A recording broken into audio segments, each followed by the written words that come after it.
that's a nice opening, and what a nice Friday evening it is. It finally got here. What a long week it's been, especially with that State of the Union, or call it what you will, address that Joe Biden did the other night, which was fantastic. Greg O'Lear and LB are here. How are you guys doing tonight? Let's start with you, Greg.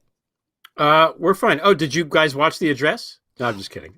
I saw you had a nice show about it. It was good. We had so much fun with Alison Gill. She was great. I actually forgot the ending of the show. I didn't realize it was over. I was having so much fun talking to LB and AG, as it turns out, that I forgot it was 11 o'clock. But I just could have kept going for hours easily. I still feel pretty good about Biden's address, I have to say. I also feel pretty good. I broke news here, I think, on the show a couple weeks ago that my son has a job. And he is right now at McDonald's making chicken nuggets. And this is like So he still I has drove the job, by it a couple times and just looked at the place, and I'm like, I can't kind of believe this is happening, but it's happening. Thanks, Biden. That's all I have to say. Before Biden, he didn't have a job. Now he has a job. There you go. It's not even trickled down. It's I don't know what you would call that economy. Everyone starts in McDonald's, right? In the United States. Well, not everybody, but a lot of people start their careers in McDonald's. Did you guys ever work at a fast food place? I worked at McDonald's for in high school. It was great. It was great. By the way, trickle down, now that we've all established that trickle down is like bullshit. Yeah. They're totally trolling us. They named it after the rich people peeing on us. That's what they named it. It's so disgusting. It really is. Think about that. That's crazy. Yeah, neither did I. It took 40 years for me to finally get it, but that's it. Because now we know. Now we have the visual. It's so demeaning too. It's just a trickle. You're just going to get a trickle. We get the ocean. You get a little trickle from the faucet. A little trickle. You might be able to. The faucet. Yeah. It's disgusting. And I hope it's retired forever with the rest of the fake news. Yes, I sure hope so. That was a great speech. I thought Biden did a masterful job. And boy, is it ambitious. I mean, I don't know how you pull all that off. But I believe that he will, because he's got a plan. But if he does pull all of that off, I mean, the country will be unrecognizable. And to our point to you a few weeks ago, I think LB raised this, Greg, you were the first person to put us in the mindset of everything will be okay in just a few months when everything gets sorted out and there are 100 million vaccinations. When at the time, it felt like none of that was even conceivable. Well, we didn't have a functional federal government for 4 years. As it turns out, having competent people running the federal government is actually good. It actually... When people who are there know what they're doing, they actually do things that need to be done. I know it's a very strange concept, but that's alien to these Republicans, but it actually works. So, it's good. And speaking of Republicans, tonight's show, we're going to talk a lot about Republicans and about the former government, the former administration, and all its various side I don't know what you would call Roger Stone. He was an advisor officially to Donald Trump, but he's sort of like a criminal wing of the old White House, along with Rudy Giuliani and company. And all of them seem to be getting a little bit of heat in the last few days. The word is rat fucker. That's what he is. He's a rat fucker. That's the word. For those of us who predicted or tried to predict when justice was coming for these characters, it's been kind of a bad game. I mean, I remember predicting that the Mueller report was going to land up getting Roger Stone in jail and indicted, and that never happened. So I've tried not to make predictions, but this does feel like it's really real. I mean, you don't go searching Rudy Giuliani's home and office and seizing all the electronic equipment just because you felt like it. I mean, you've got to have really good reason and a really solid case to get a judge to approve that search warrant, I presume. Yes. Yeah. So I know it's kind of crazy. The judge clearly was just watching Rudy on television for the last 6 months. It was like, here, do whatever the fuck you want, Yeah, but they must have really strong grounds that they've got something in there that are, So I guess to the prediction piece of this, I feel like this is real. Like this is much more real than a lot of the sort of false starts we've had during the Barr term as AG. This is a very different world that Merrick Garland has begun in the Department of Justice. And so, for those people who feel a little bit cynical about the justice system up until now, this is a good time to start thinking that this is actually, this is real moves being done by real professionals for really good reason and solid ground. Yeah. And I would like to add to that. I actually, and I will remain in the camp. Yes, there was a big fail that happened. No one saw Bill Barr coming. I certainly didn't. Once he came, I was like, oh shit, here he is. This is it. This is all going to go very strangely. I didn't think it would be as catastrophic as it was. I didn't think that the House would lose its will to continue to pursue it because they were sort of sticking their finger in the political winds and landed on the Ukraine fiasco. Not the, yes, I know you don't call it the Ukraine, but the fiasco that was the Ukrainian phone call and Donald Trump trying to leverage the president there and all of the thuggery that had gone on with the ambassador. That's tied into all this Rudy stuff, right? Yeah, that we're I'm going to go now. deep into that later on in the show, by the way. We'll get into that. Yeah. But I do want to say, I think there are career prosecutors. I think we just have to understand it's not Merrick Garland waving a magic wand. What Merrick Garland is doing is not getting in the way of investigations based on criminal activity and behavior that warrant search warrants and warrant judges signing off on that and warrant investigations and warrant hopefully some indictments and warrant we hope a conviction. Right. So or more than one. So all those career prosecutors were, had a corrupt boss, and now they have a boss that is letting them do their job. So that's the difference. That is the difference. So let's start with Roger Stone. I crossed out the WikiLeaks Mueller thing because that didn't work for me. Then I thought maybe he'll get arrested or indicted for Stop the Steal. And I'm not 100% sure that's going to happen. Well, that's still a possibility. But who would have thunk that it would all come down to pardons at the end of the day? Or at least a big chunk of it would come down to pardons. And it comes down to pardons because of this excellent reporting that comes out of the Daily Beast, who got their hands on a letter by Joel Greenberg, who was the former, now I lose his title. What was his title again at the Seminole County? He was the tax collector. I'm sorry, tax collector. Of course, because that's what you need to be. Good friends with Matt Gaetz.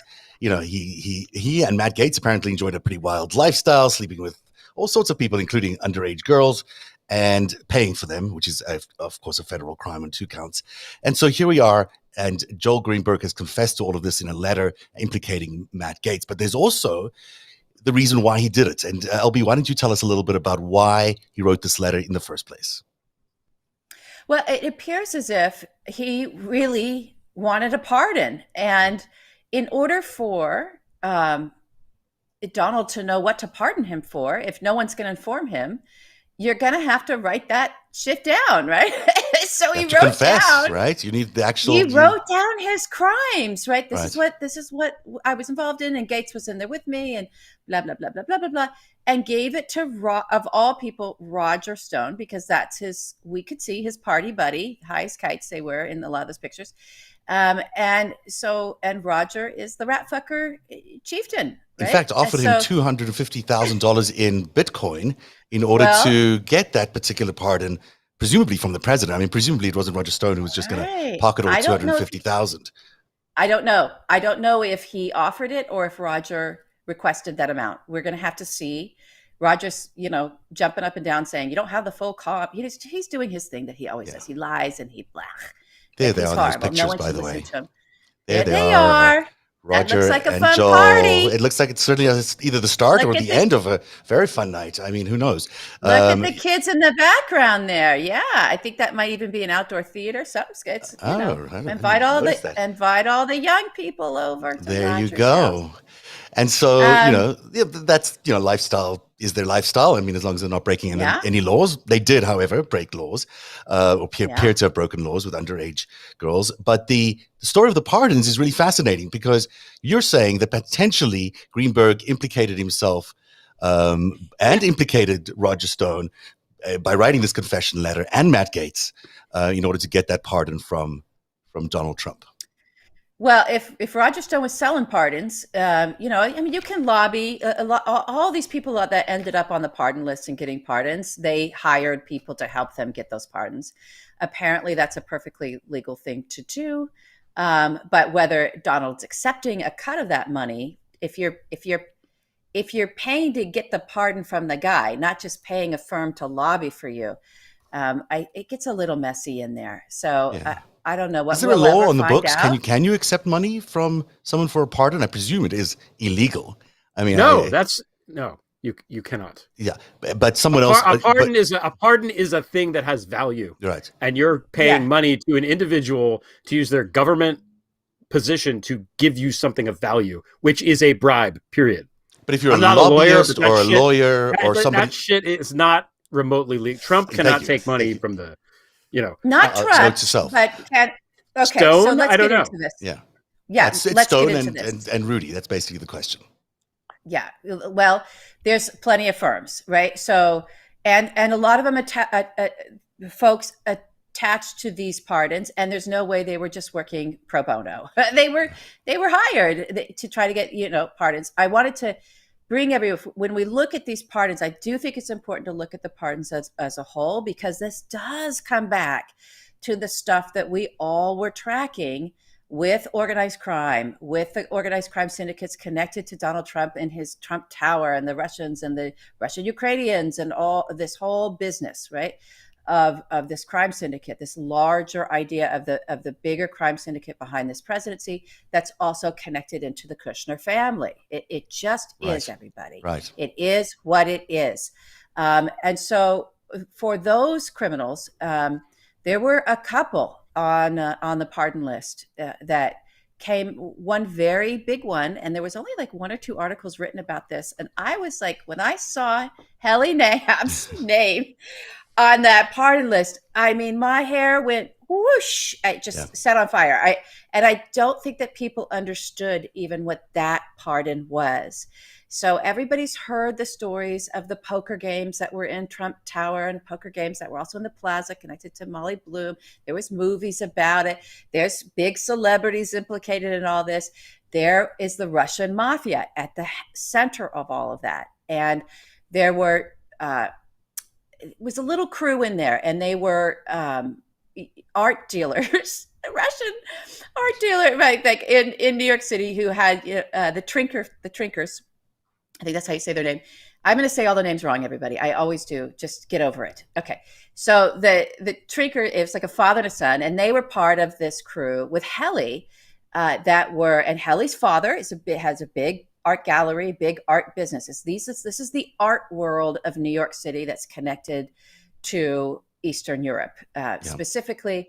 And also those individuals, all friends and associates, business associates and friends of people like Dasha Zhirkova and the artsy.com and this whole world of. There's Jared again in Artsy. And Jared and Josh Kushner, right? Exactly. So Helly was he was a gambler. He was arranging the games. He was part of the games, showing up in the stuff that was happening in both Trump Tower and in the Plaza Hotel. Let me just pause you there for a little bit, because the Trump Tower. Can I just 1 second? The Trump Tower is notorious for being a place where you can go and do some shady things. But the fact that they were housing a Russian casino basically under the Trump banner is significant. I mean, for those people who doubt that it's connected to the Russian mob or the Russian intelligence services, this is evidence, more than abundant evidence, that there he is. I think it was just the floor below or near where Trump was. Just a floor below, and then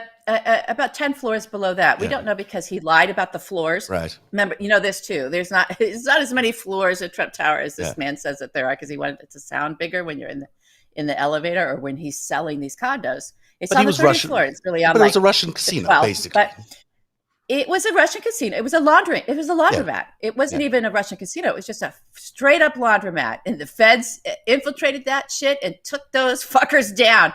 Now, one guy got away from all of that. I can never say his name. But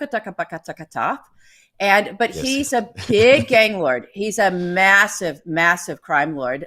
He was also charged in fixing, I don't know if you guys remember the 2002 Winter Olympics in Salt Lake, when we found out that the Russian figure skaters, and that was all rigged and all that. Right. Yes. He did that. Okay. He did that because they're gamblers. They're gamblers.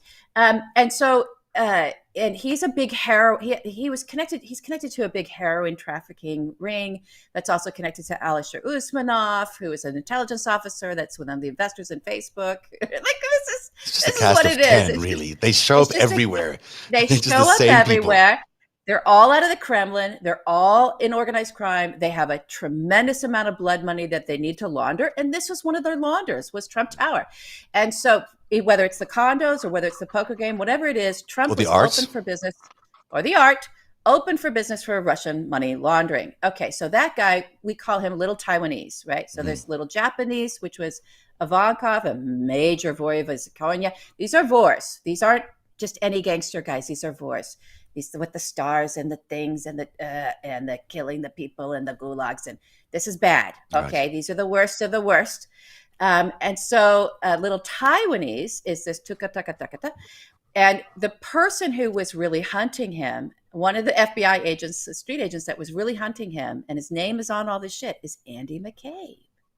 Oh, interesting. So if that makes everybody's little light bulbs go off, right? It's like, well, maybe that's why Trump had such a whatever he has in his depends for Andy McCabe. Wasn't Robert Mueller also involved in tracking all of this down? Wasn't it also Mueller? Who was in the 80s at least? I mean, maybe it was a little earlier. No, he was head of the FBI in the era of and consolidating the FBI and consolidating even counterintelligence because of the terror threat after 9/11. He did that he was a massive leader. So he was actually right before Comey. Right. He was the FBI chief before Comey, and he did in 2011 give a great big speech about Mogilevich and his crime empire, and these men are all part of it. So yeah.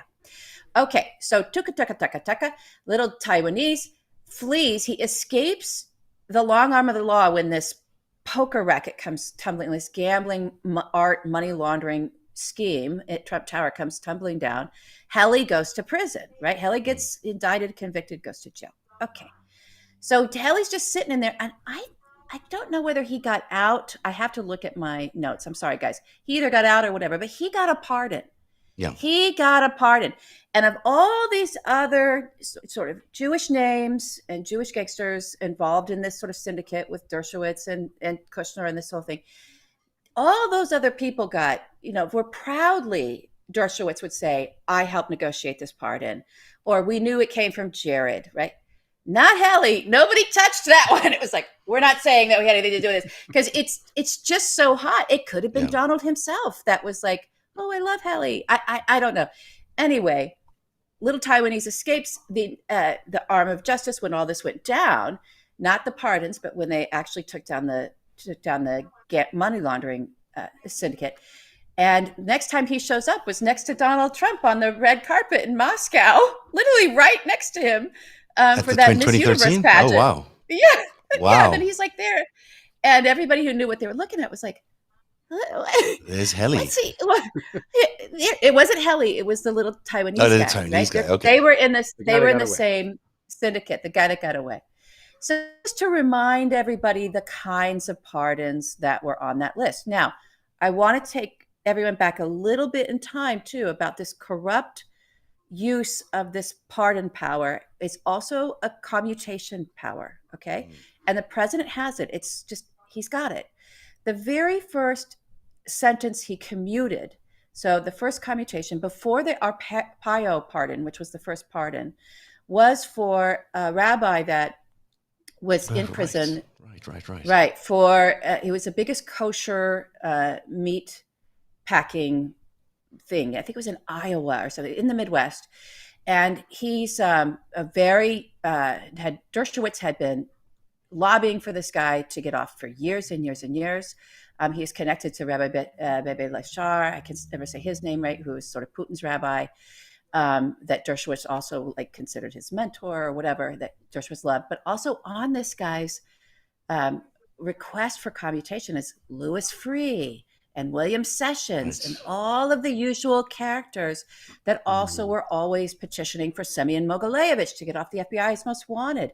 That were, it's always the same group of characters. And Giuliani is in there with these people, constantly vying to get these Russian, Ukrainian, and Israeli mobsters, all part of the same syndicate, out from underneath the finger of our justice system, one way or another. So Donald commuted. That was his first commutation, was this meatpacker who, part of his crimes, he was indicted for a whole bunch, and then he was convicted of tens of them. I think he was indicted for 80 something. He ended up being convicted for 30 or 40 of them. But he was employing immigrant labor without papers. So everything that Donald rails against, this guy was doing. But he also had child labor in there. He was forced child labor in this meatpacking business that he had. So he belonged in prison. Heli as well was part of this community. I mean, right? Heli got a lot of his support for his pardon from this Jewish community, from the extended Chabad community, almost, really. Well, we can assume that. We don't know because nobody took credit for that pardon because nobody wanted to touch Heli. You know, and he's kind of was a joke in some respects. If you kind of talk to folks who were around the Russian mafia in those days, some of them will roll their eyes about Heli, but others are like, no, that's serious. That's a serious crime syndicate with those trinkers. They're connected to Sam Kislin, and had a mutual partner with him, setting up that electronics shop and all this first. And Sam Kislin was the guy who first recruited Trump. That's right. All of the intelligence operations that were set up that initially recruited Donald Trump. Everyone that is 1 or 2 degrees of separation from that intel op, they're walking around free now. Yeah, it's just interesting. It's interesting that that's what happened. So do you want to talk about the Jared Kushner connection, or should we go back to talk about Roger Stone? Because we could go back to Greenberg and Stone. Let's do Greenberg and Stone. We'll come back to Jared Kushner in a bit because he'll tie back in with Rudy a little later on. But, you know, there's this quote, which, you know, it does say what it says. Today is the day. This is from Roger Stone. We will know by the end of the day. To Greenberg, I think you sent me some document, but it disappeared. I hope you're prepared to wire me $250,000 because I'm feeling confident. He's referring to the pardon and hoping to get Greenberg that pardon for $250,000 in Bitcoin, which was what was discussed in a previous exchange between the two of them. So that's Roger Stone appearing to commit some sort of crime. Maybe it's not a crime. Maybe it's just lobbying. We'll find out. And then it goes on to say, but as Stone explained in the January 30th text, a full 10 days later, after Trump left office, Gaetz was partly to blame for Greenberg not getting his pardon. What I don't understand is why MJ, this is a mistype here, it's actually MG, referring to Gaetz, would not help me at all, and actually told me not to help you, which I tried to do anyway. In the end, it would not have mattered. Cipollone killed everything we wanted to get done, and that included stuff MG wanted. Stone wrote, immediately clarifying that MJ was a typo and that he meant MG. The response from Greenberg was, okay, he actually said not to help me, wow. And then Stone replied, if you repeat it, you're really going to hurt me. Well, I mean, yes, he does repeat it and he hurts him because there it is in the Daily Beast. So it's trouble for Roger Stone, but it's interesting as well that Matt Gaetz is, you know, apparently telling, you know, Roger Stone and the president not to give his really good friend Greenberg a pardon for all these crimes that they committed together, which seems like a dumb thing to do, really. Yes. I don't know what to say. I mean, wouldn't you want him to get a pardon? You'd want him to get a pardon. This whole thing is it's so preposterous. It's so preposterous because Stone did get convicted, right? Didn't he get convicted and get off, or did I dream that? Stone got convicted. Am I addled? Yeah, he got convicted. It wasn't because you said at the beginning of the show that Mueller didn't get Stone. He got commuted. Yeah, I know he got commuted, but well, I meant in the general. I just want to clarify because you're right.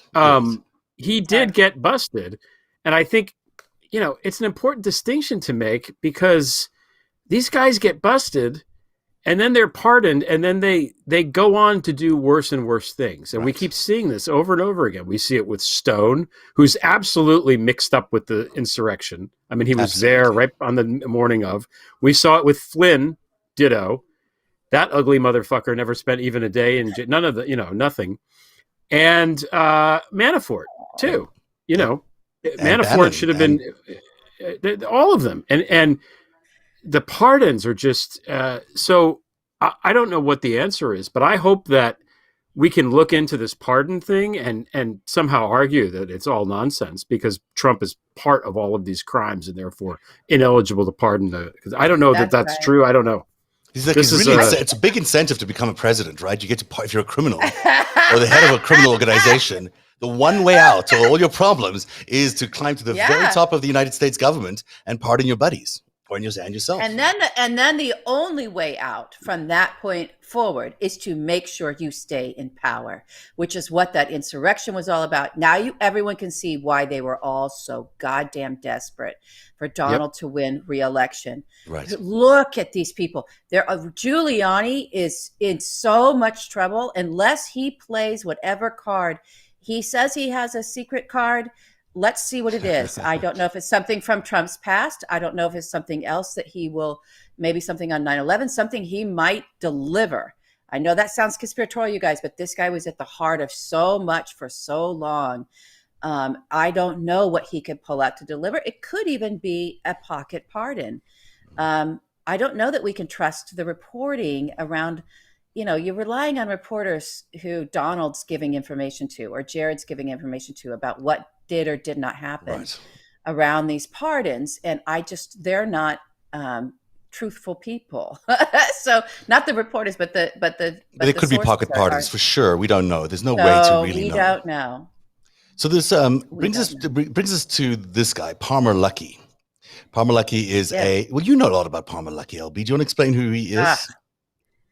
Is a good description, but he's also go ahead. He's the recipient of some massive money laundering benefits. That's how I would classify him. Come and get me, Palmer.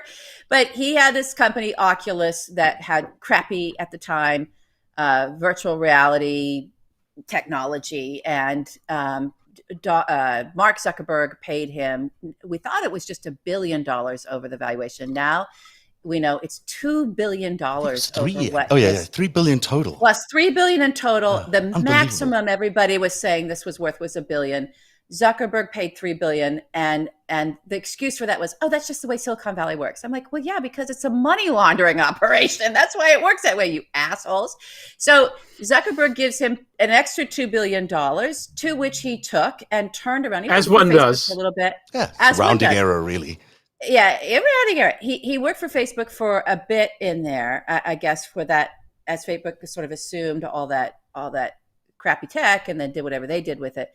And it looks like he brought in a lot of far right people, I think, got into Facebook, not just through Zuckerberg, because they knew Mark, but through Palmer as well. And then because look at Palmer's pedigree. I mean, there he is with Steve Bannon and Chuck Johnson. That's right. Little white he took that $2 power billion, salute, whatever that is.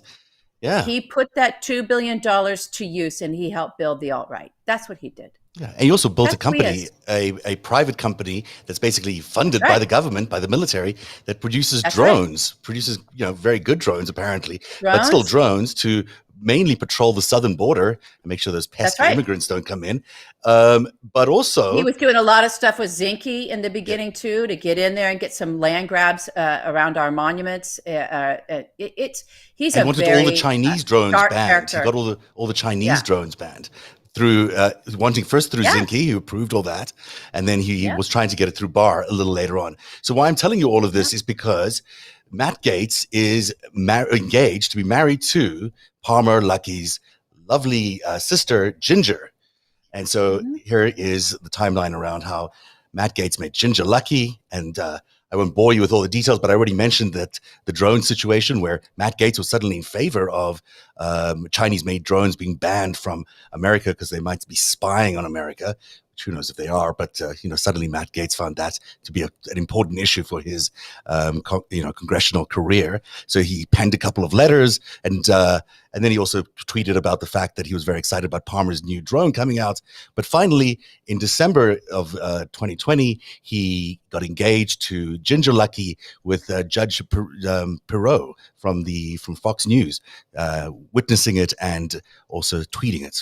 So that's how they got involved together. Now, if you look at the timing, it's December 2020, which is around the time they're all arguing about pardons, right? Because time is running out for the president of the United States, and we all need to get our pardons. So around this whole period of time, he's spending a lot of time in Mar-a-Lago, is Matt Gaetz. He's spending a time with Palmer Luckey, and they're trying to get one particular person a pardon. And that person is this guy. Sorry, one second. This guy.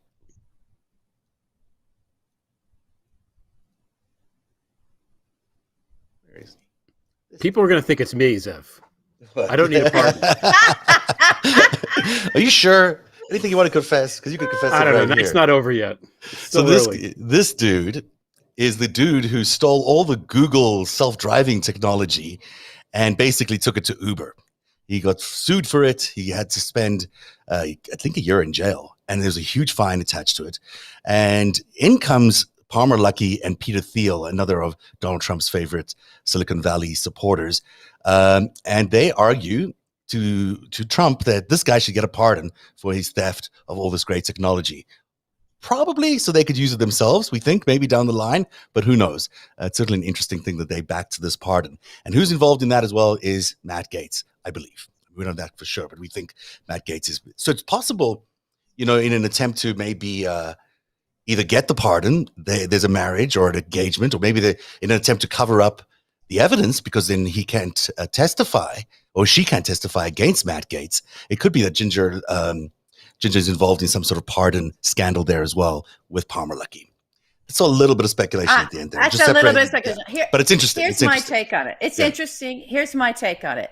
Matt Gaetz is a sycophantic climber of which we have not seen in a while. And his running crew was this Greenberg fucker in Florida, and the dirty politicians in Florida, and Roger Stone, who also at one point was very close with Chuck Johnson, and knows Palmer as well. And he had an opportunity to climb over those guys and grab onto some Palmer Luckey money with his sister. I'm surprised at how much they look alike. I didn't realize how much there's one picture you had of Matt and Ginger. I'm like, oh, they look like brother and sister.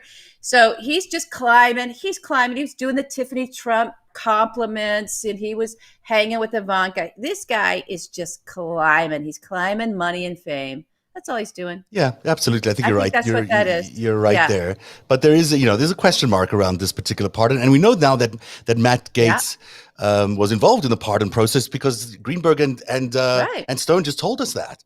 They just told us that in that letter. And if you're Greenberg, you're going, he's going to give that guy a pardon, and I'm his running buddy, and he's not going to look out for me, right? I don't know that Greenberg is vindictive. I wouldn't. I don't like this man at all, but who can blame him if he is vindictive for Matt Gaetz really, truly throwing him under the bus, and leaving him just swinging out there. So of course, but what choice does he have? He wrote down his crimes and gave them to Roger Stone.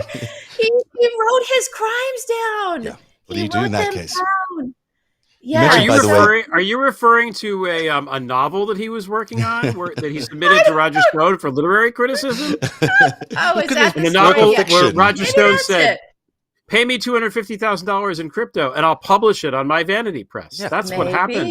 Yeah. Don't give them ideas, Greg Olear. I'm sure they've already thought of this. Are we? This is all fascinating, and I have to confess that this aspect of things is new to me, and I'm not 100% sure that you two aren't trolling me right now. Like Palmer and Ginger Luckey, these are real people. Real people. We're not. People. You swear to God. Okay. Yeah. So usually go down when that people rabbit get hole. married, it's good fun. Sorry, go ahead. When people get married and get divorced, there's a money aspect to it. Generally, when they're not in love, because the public declarations of love that Matt Gaetz has made for her have not. I don't know.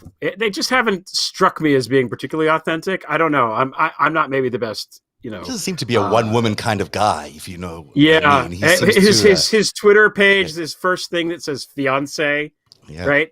And I don't know. Maybe this is just maybe you get married, your finances merge in a very way that's totally fine, and then you can get divorced later, and maybe there's a deal in place, a prenup of some kind. I'm just spitting out shit here. I don't know anything about this. Maybe that's how you pay for a pardon. If this were the novel that Greenberg and Stone are working on, that's what would be happening. That's right. Interesting. Oh, okay. I like it. Good plot point. That's a really good theory, plot actually. Point there. You mentioned that life, or just the world that he gets plugged into. Maybe the world he plugs himself into via Ginger is this. Is a tech world, is a Silicon Valley world, is a government contract world. If you're looking at, okay, I'm not going to do the Congress thing anymore. I'm going to go be a personality on Fox News, and I'm going to have build a legacy wealth profile. That's the marriage that'll get you there. That is. Yeah. Look, as a congressman sitting on the defense committee, he actually approves a lot of these contracts. So he's part of the approval process. So, including this drone legislation or drone regulation to stop Chinese drones from being flown in the United States, he would have been part of that decision making. So that's not pretty either. It's done. I'm not sure he's wrong about that, by the way. I'm not sure he's wrong about that. I feel like it's fine. Yeah. I feel like it's fine. Yeah. Let's make them all, American made drones. Why not? Yeah, it's a good argument for getting a contract. There you go. Yeah. I do want to say something before we move off of Greenberg and this Stone thing. I don't know if you were ready to do that, but I want to make sure I get this in there. I just wanted to show pictures of Greenberg's life and Matt Gaetz's life with in Mar-a-Lago and the White House. They had a lot of access. Matt Gaetz was a regular at Mar-a-Lago. There he is, waking up before playing golf on a Saturday morning, overlooking the flag. He's very close to Donald Trump. I mean, this gets really, really, really close to Donald Trump. When you start adding Roger Stone and Rudy Giuliani, which we will in a second, boy, it's all getting very close to Mar-a-Lago, and there can't be a lot of happy moods in Mar-a-Lago these days. No. And so what I wanted to say about this lifestyle, this is very good. And I heard someone say it today, for the little bit of TV I caught today before coming on, and I apologize for not knowing this woman's name, but I was thinking the same thing. I had the same gut reaction, and I haven't been hearing people articulate it outside of the woman who did today, who I think is a lawyer or a former prosecutor. As in the reporting in the Daily Beast, when I read that article, Greenberg approaches the 17-year-old girl and demands that she apologize for lying to them and potentially ruining their lives by saying she was 18. And made her say she's sorry. Do you know? And guilted her for this young girl, guilted her about his behavior and about Matt Gaetz's behavior. And I just want you to know that how you could have ruined our lives. You're ruining people's lives.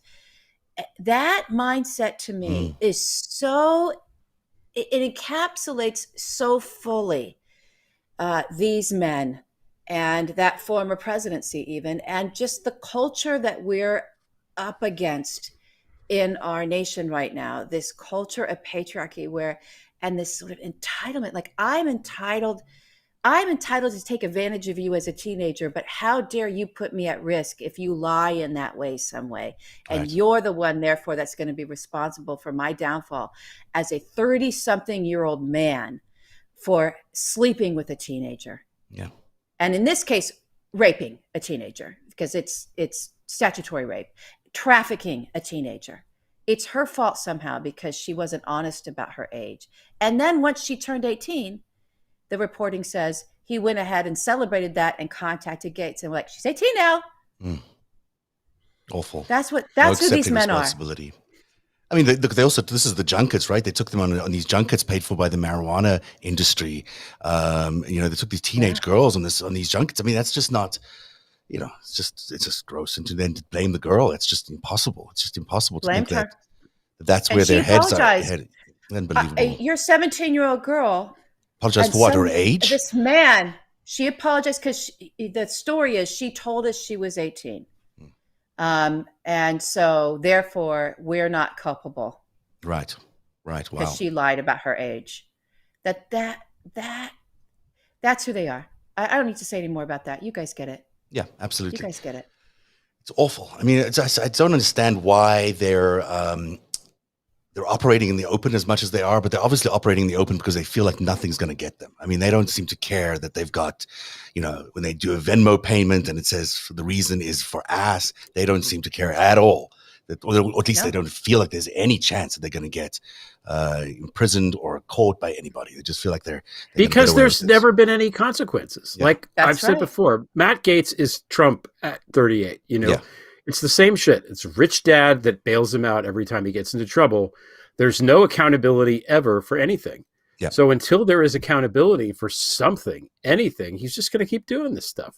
And that's how they all are. And it gets worse and worse and worse. If there's one thing we've learned in the last 5 years, it's that we have to have, deterrence with this stuff. Just like with Putin, you can't let these people do these little things incrementally, because eventually it's going to get so bad they're not going to be able to be stopped. You have to stop them when they commit the crime the first time.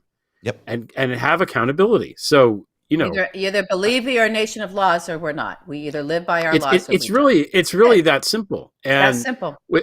These guys don't care. They think it's funny. Did they really write ass when they did the Venmo? I'm sure they did, because they're like, so typical, right? Let's write ass. So typical. I mean, it's just how they would operate.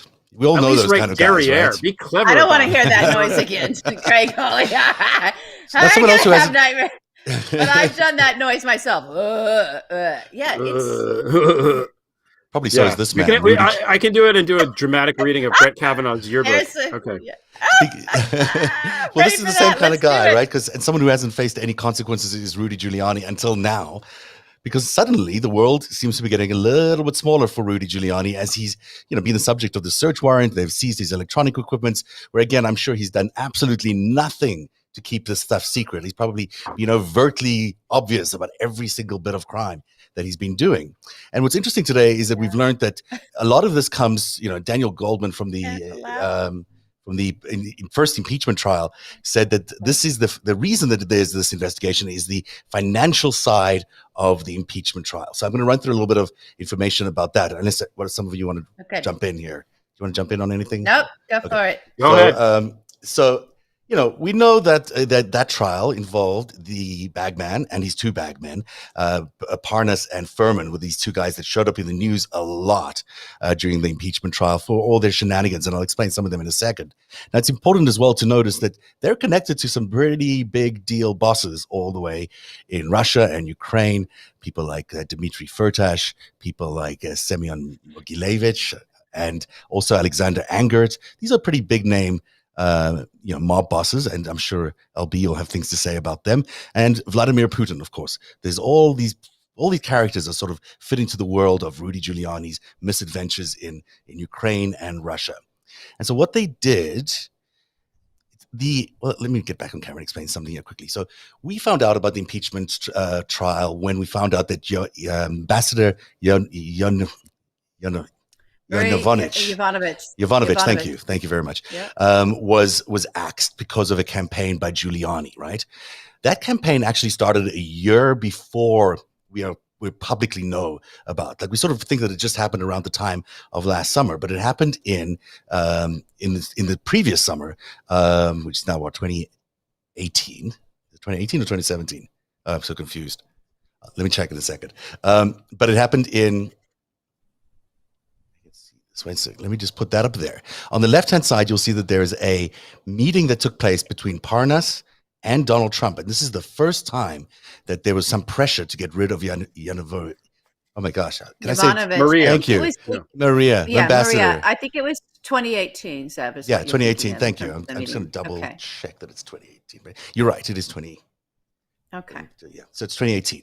So then you got these guys meeting with Donald Trump in a private dinner, which, why are they meeting with Donald Trump in a private dinner in April 2018, to ask for the ambassador to get fired.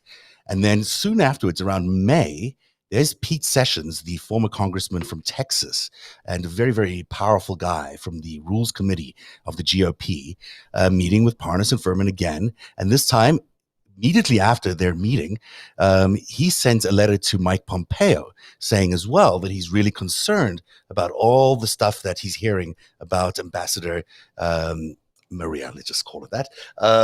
And so that letter is interesting reading. I don't have it right here, but, essentially he's telling Mike Pompeo that he feels that his sources are accurate in saying that Ambassador Yanukovych, I'm not going to get it right.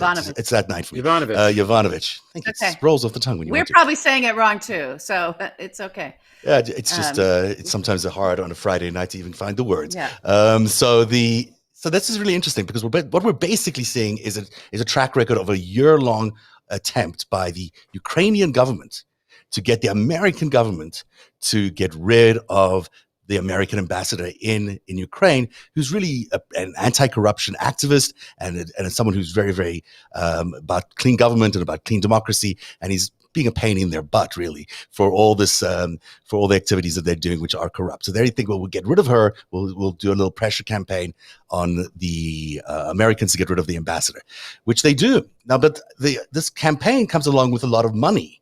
You know, it didn't just show up.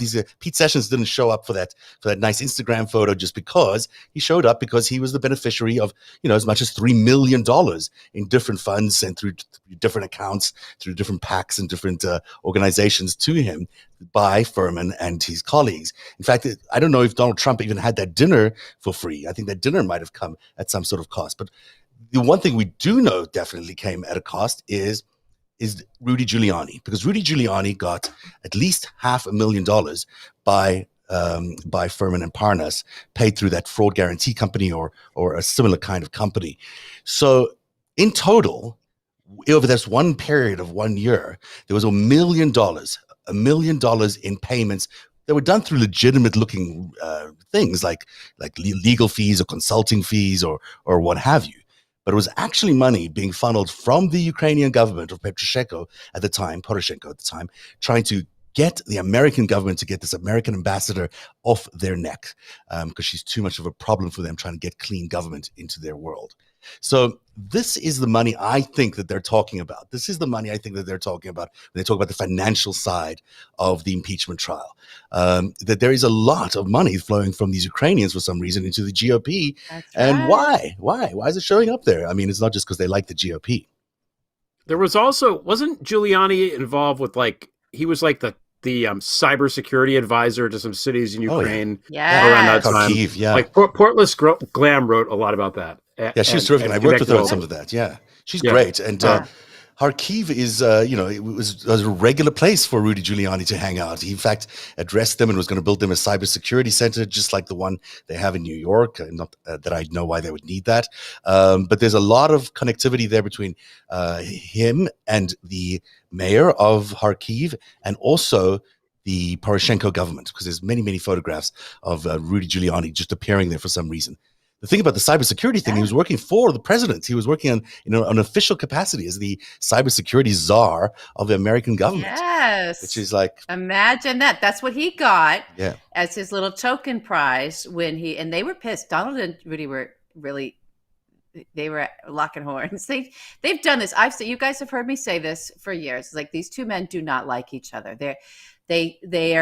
They're soulmates, so they tolerate each other. They're in deep together. They're part of a syndicate together.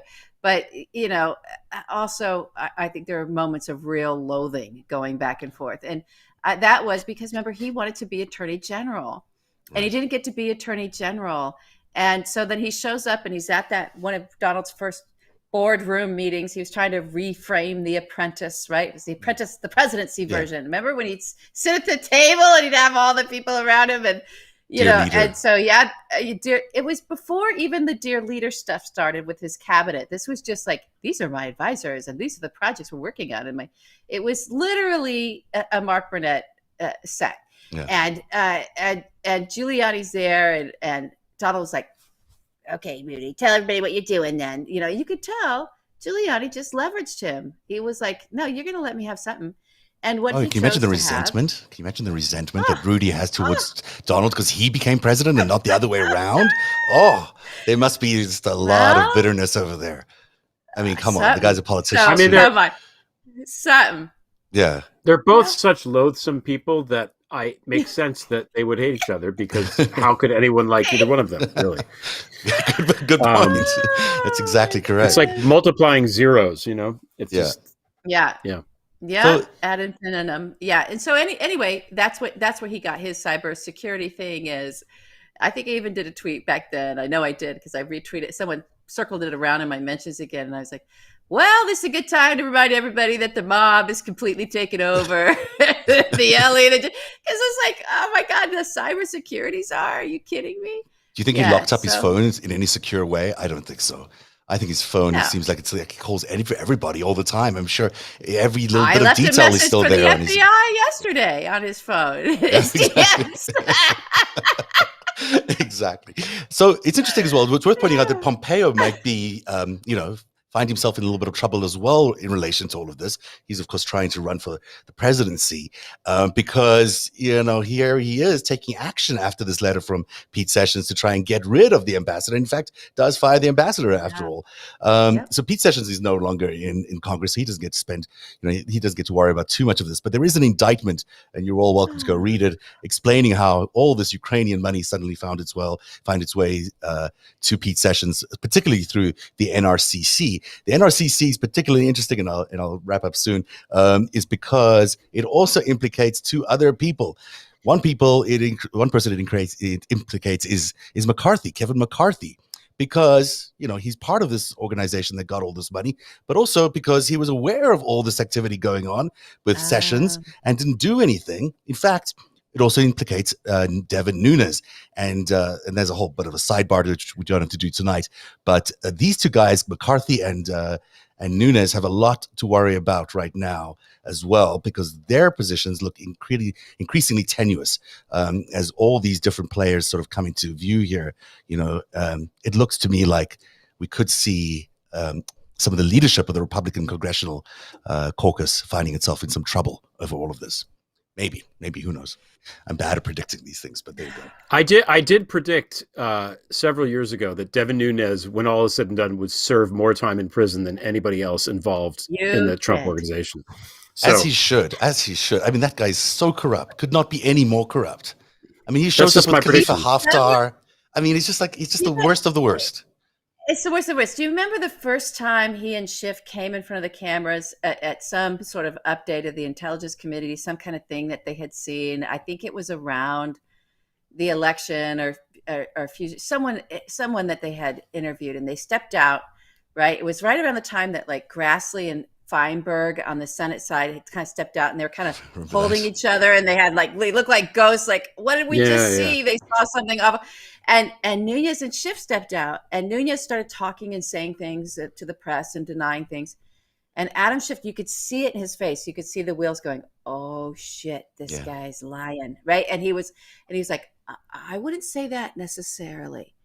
And came in and interrupted him and corrected him because he was lying. And Nunes shot him a side eye. And that was the beginning of the GOP takedown of Adam Schiff, because Adam Schiff was like, no, you're not going to do this. You're not going to run this disinformation to the American people about what actually is going on with this presidency. Yeah, I remember that. Because Nunes was not always that way. I mean, Nunes and Schiff wrote almost the same thing in condemning Snowden, for example, during that whole thing. If you go back and read the older things, they both said, no, this guy's bad, blah, blah, whatever they said.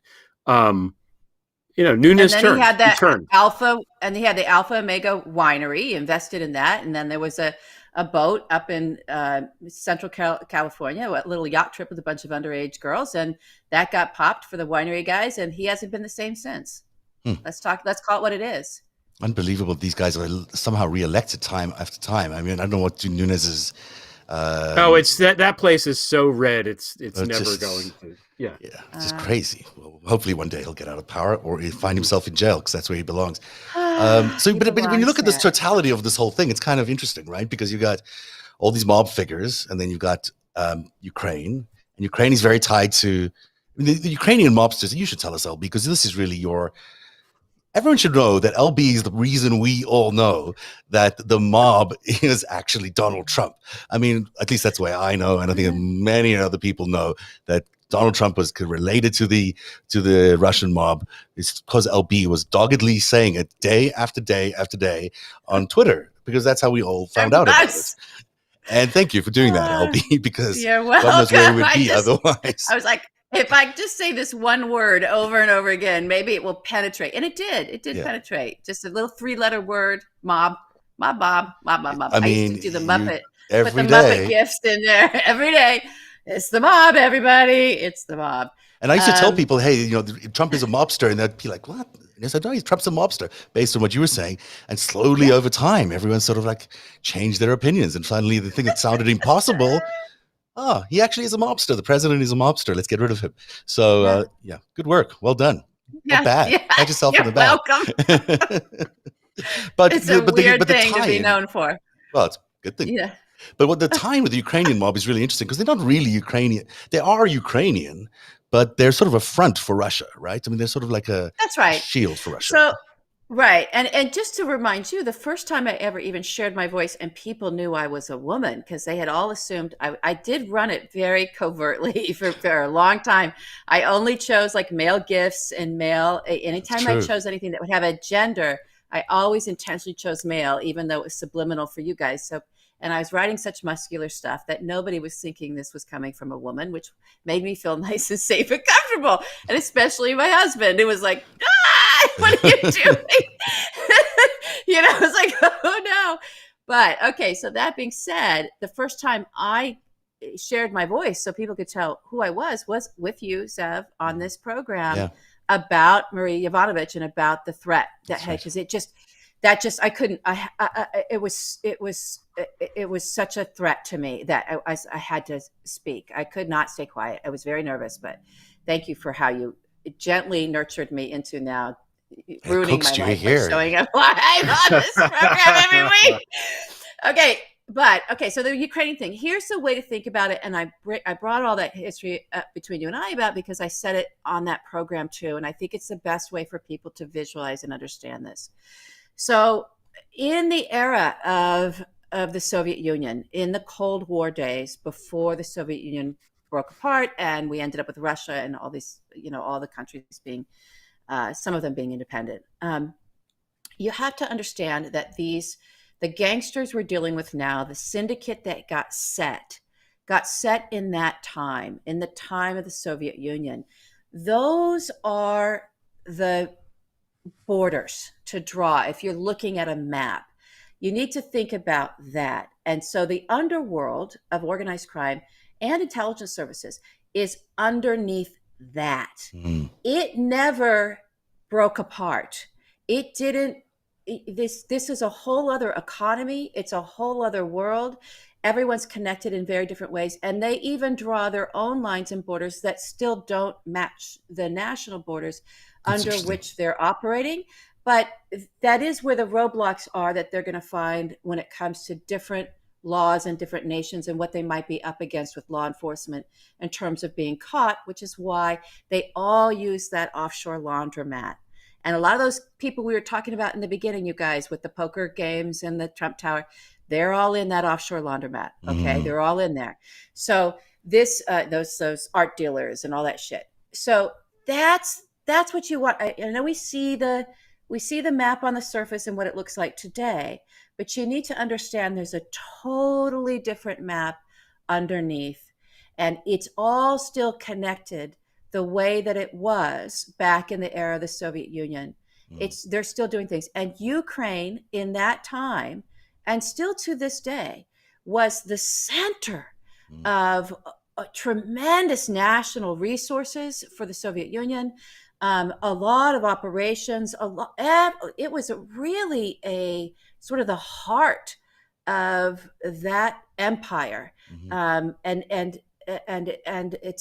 its people. It really was. It had suffered horribly under Stalin. It's the history of Ukraine in and of itself is very rich history, but the land itself is also very rich land, and so.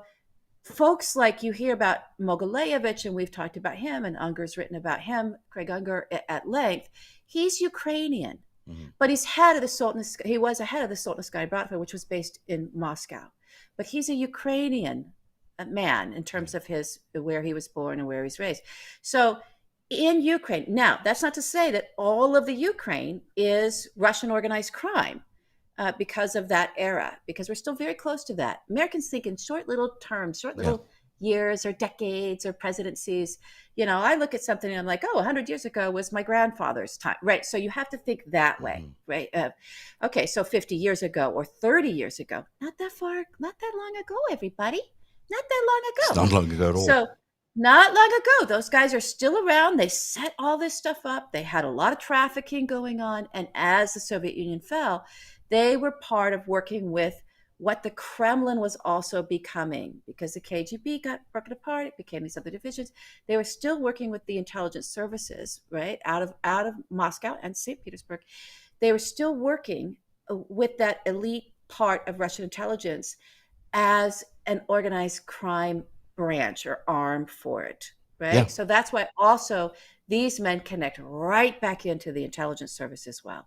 They just do. It's a very different thing over there, organized crime. It is, and if you talk to people in the intelligence world, they say, oh, it's a branch of Russian intelligence. It's like a division, the mobsters. If you talk to people in the organized crime that study organized crime like me, it's like, no, they run the whole fucking thing, and intelligence services are a branch of the mob, right? So it depends on how you look at it. But that being, that's not all of what Ukraine is today. But that syndicate is still in place and has a tremendous amount of power. And that's the syndicate that has its hooks into our former president and hooks into Rudy Giuliani. In fact, there's this really interesting map. That's it. So this is interesting because this is Yanukovych was the former leader of the Ukraine, but it was installed by the Putin, and Paul Manafort was his number one advisor, and they stole about $1.5 billion, which is a lot, from Ukraine on the way out when they were kicked out of power. But you can sort of see how close everyone is here. You know, it's not; these are not far away from Viktor Yanukovych and Vladimir Putin. So Donald Trump just, Paul Manafort's connecting them. Rudy Giuliani connects to Pavel Fuchs. Pavel Fuchs is another one of these oligarchs from Ukraine. Yep. Yeah. You could even, for Yanukovych, you definitely can go through Paul Manafort to Donald Trump. But for organized crime, what we call Russian organized crime, which really is Eastern European organized crime when it comes to the old Soviet network, you could put Donald Trump right next to Yanukovych as a puppet for Putin. Yeah, right. And the reason you can do that is it is that crime syndicate, the same kind of syndicate that helped install Vladimir Putin, that's still behind him, they're kind of fighting a little bit. The same crime syndicate that would have been behind Yanukovych. That's the crime syndicate that went to New York, landed in Fred Trump's territory, and started rolling up the Genovese crime family, right? So Donald historically is much closer to these criminals than Paul Manafort. Right. And I think this is an old map, actually. It's interesting because now we know a lot more about how close Donald Trump is to Vladimir Putin. But when I made this, we didn't know that much. We actually just knew that Paul Manafort was somehow connected, and it seemed really interesting. So thank you. Good analysis. We have to talk about Tucker. So let's talk about Tucker. Let's talk about Tucker. Oh, yeah. I wanted to talk about Tucker. I hate him, and I don't want to give him too much attention because he's such a... Just want to say you hate him. No, he's just such a idiot. And I don't really understand why any thinking person would watch him and get anything out of it, because it's just preposterous. But he's gotten into this phase now where he's saying things that are actively dangerous to national security, frankly. Yeah. And it just got me to thinking. I mean, this week... he went on TV and lied about Konstantin Kilimnik. And I didn't see that. What did he say about Konstantin? This is that guy Asen who retweets this stuff on Twitter. So sometimes I'll watch the clips just to find out. First of all, he pronounced his name wrong. He pronounced it Konstantin Kilimnik, as if he had no idea who this guy was. Because we know you know who he is, Tucker. Pronouncing the name wrong isn't going to save you. And he said that Mueller was, I wrote it down. Portraying him as an agent of Russia, and that was a lie. That's what he said. It was a lie. And that this Ukrainian businessman is really blah, blah, blah. And that lie formed the basis for the whole Russia hoax. This is Tucker saying this week. Wow. Okay? Wow. This comes on the heels of him saying last week that people who observe children wearing masks should call Child Protective Services and go after the parents and go after the kids. Now, free speech, yes, but there's a line somewhere to be drawn. He can't go on TV, and if he finds out what the nuclear codes are, he can't read them, right? Mm-hmm. He can't talk about troop movements and stuff like that on TV. That's illegal.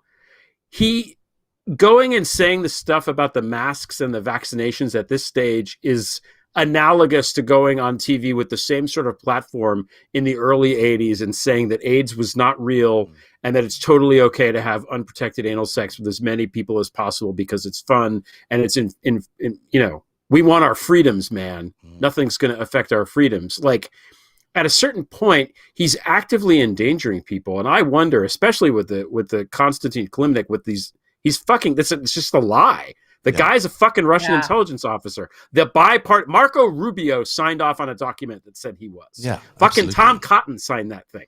Yeah. He's a goddamn Russian intelligence officer. Of course, so Tucker going on there and lying about that.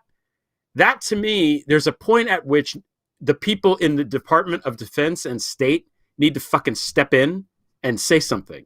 They either need to call Murdoch directly or call Tucker or just go on live TV and say, this guy is disseminating disinformation that comes from Russia.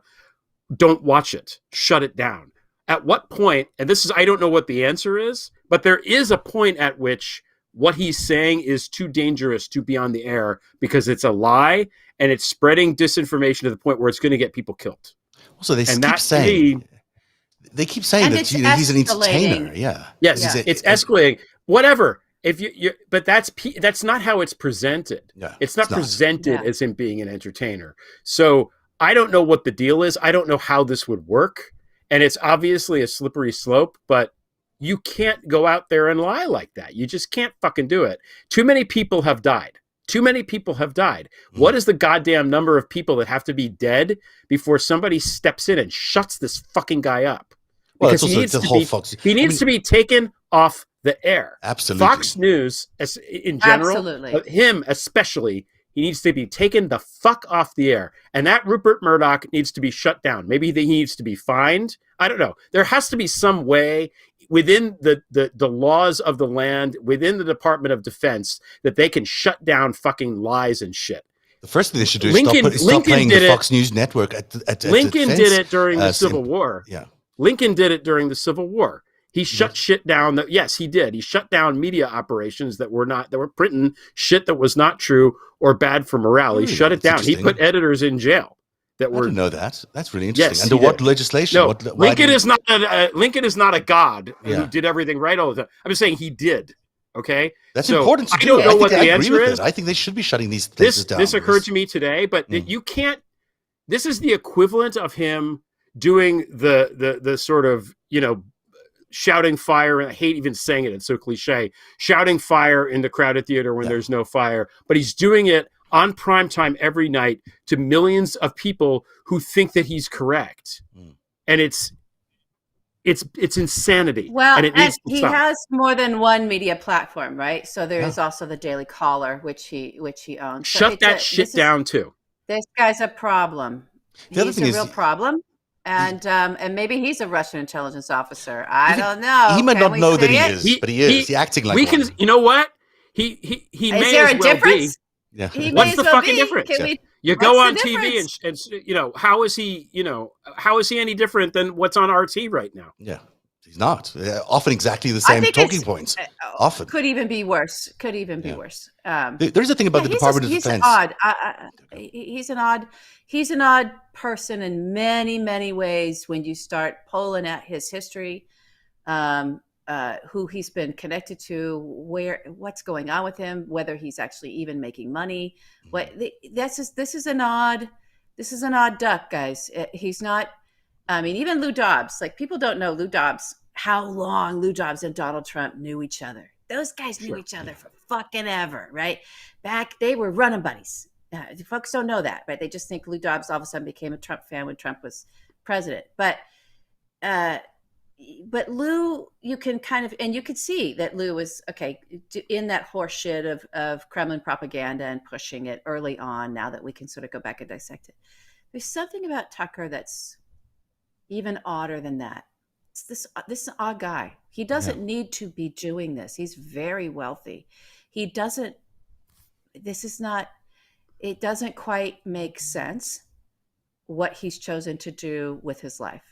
Yeah, I mean, it's certainly not journalism, and it's certainly, the Department of Defense plays mainly Fox News at military installations around the world, American military installations. So these guys are serving America and getting fed a diet of Tucker Carlson and Sean Hannity at night.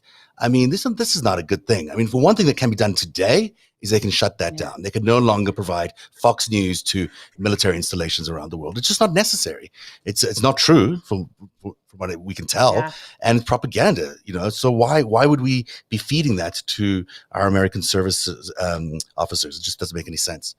Somebody was saying in the comments the FCC can get involved, and maybe that's the answer. Maybe they need to fine them like $500 billion, like some fuck ton amount of money. That be like, you take him off or you pay this. Yeah.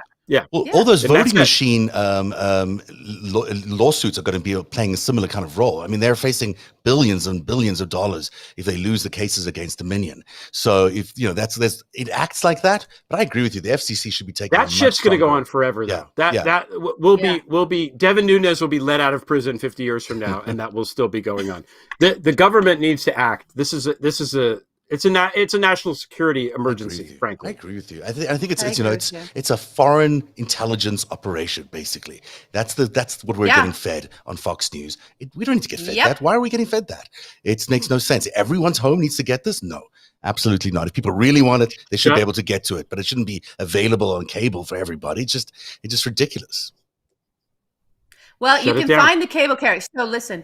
The MSOs, which is what we used to call them way back in the day, which are the cable operators, those are all sort of go local, then dish, and then sort of like a larger district, right? So if you're someone who's, if you're a pay channel or any of that, you have to strike all these different agreements with all those folks. Where it comes to the national companies, distributors, right? The satellites, right? Where you do one contract with them if you're a company that's a content provider. And they, especially premium content or pay for content, it's all changed a little bit since I was in this world decades ago. But that then that's sort of one deal, one agreement, and you make it across the broad spectrum, no matter where you are. So I don't know why we can't put something government-wise, regulation-wise, in there with those operators. And that seems to me, certainly as customers. We can each you can call your cable company or you can call your satellite company, say, take this shit off. I don't care. And once you start stripping them out of those contracts, then shit's going to change. It's not going to change with the advertisers. We've only seen that change so much. The Murdochs are really willing to continue to fund this thing. They will.